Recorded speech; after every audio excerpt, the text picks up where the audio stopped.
we have this physical body, we have the mind and all of the thoughts and emotions that come through the mind, but who are we? I am seeing through my eyes, I'm hearing through my ears, I'm touching through my flesh, I'm tasting through my tongue, I'm thinking through my brain, and I'm loving through my heart. But who is that me? That me is the essential consciousness that's giving life to every other aspect of our existence, our body and our mind. Do you see that consciousness as universal?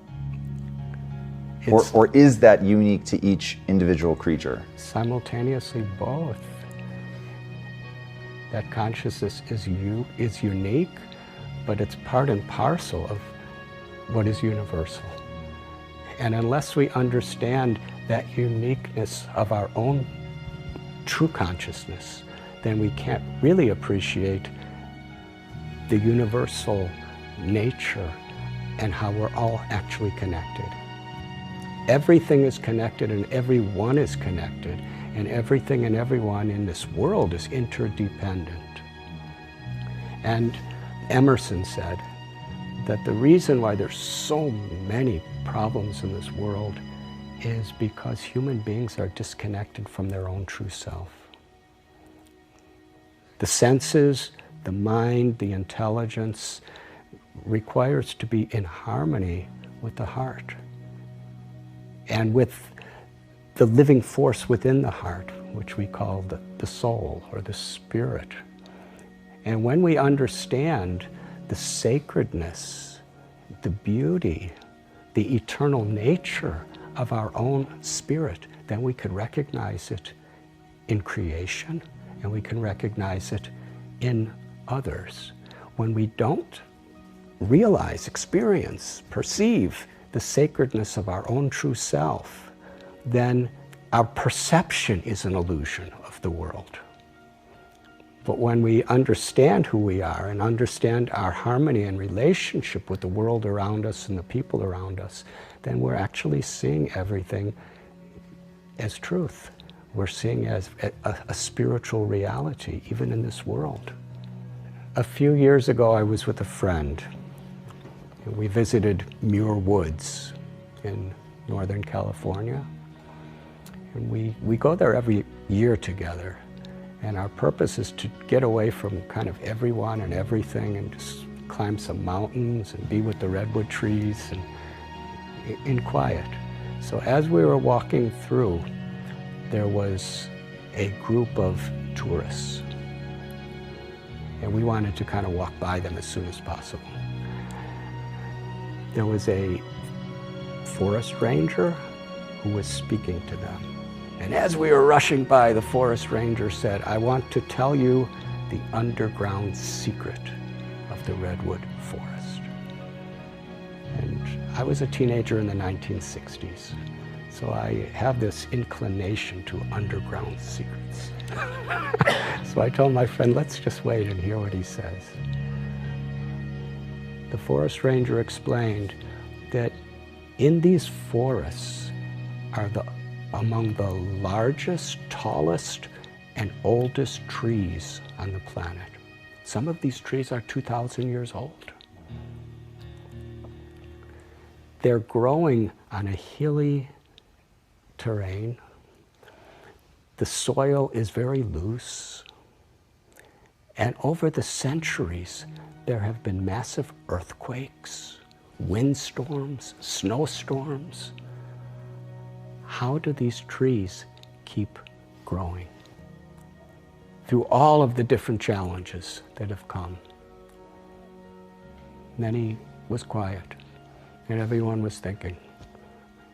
He said, "Now I will tell you the underground secret. The roots of the trees under the ground reach out to connect with the roots of other trees.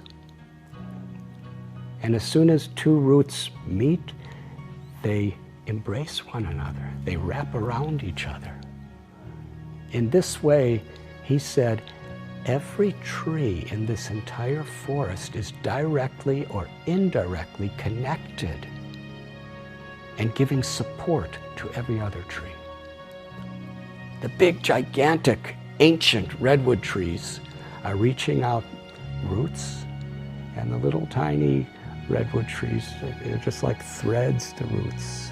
They wrap around the big ones, and they get all their support. Unity is strength. This is a lesson of nature for humanity, that in unity there is true strength. But we find if the branches wrap around each other, they're not going to have the same effect. It's the roots support. And similarly, the root of our consciousness really is our hearts. That's where all the blood is pumping from. And the heart is the sitting place of love.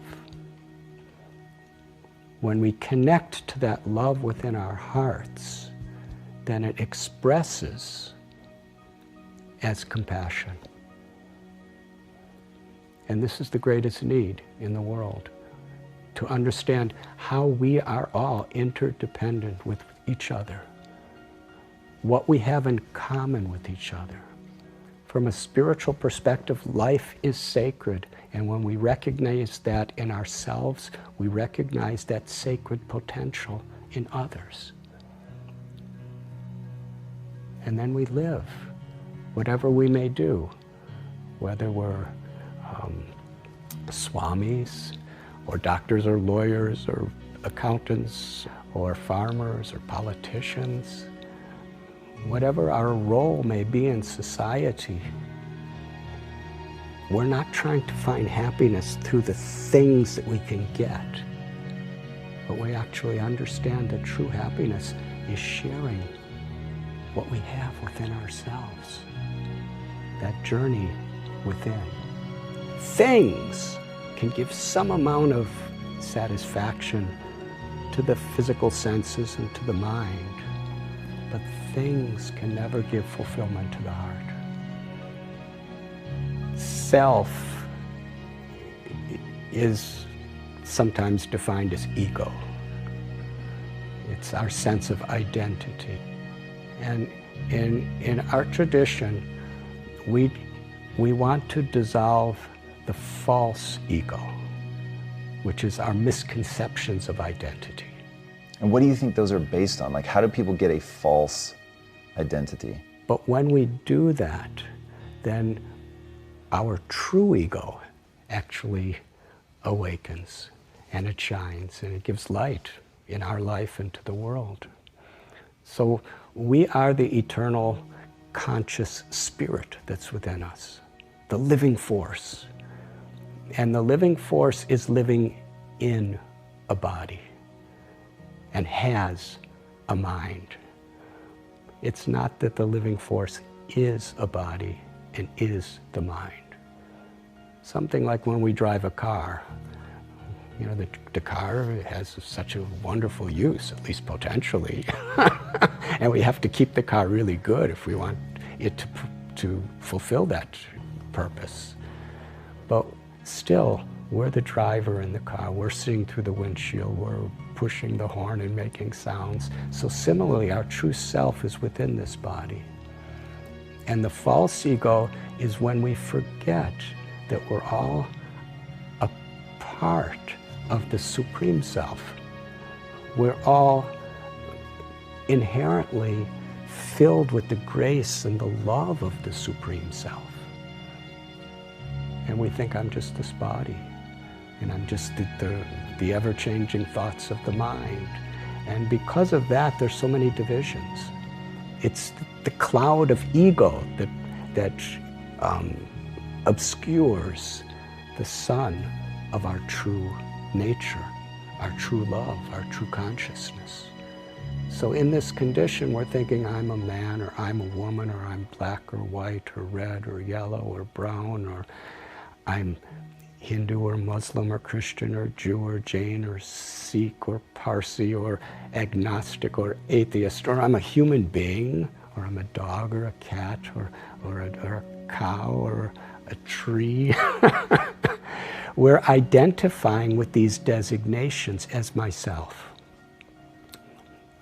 But when we understand what my real self is, who I am, and what my real potential is, then we actually respect that same sacredness of being a part of God in everyone, everywhere.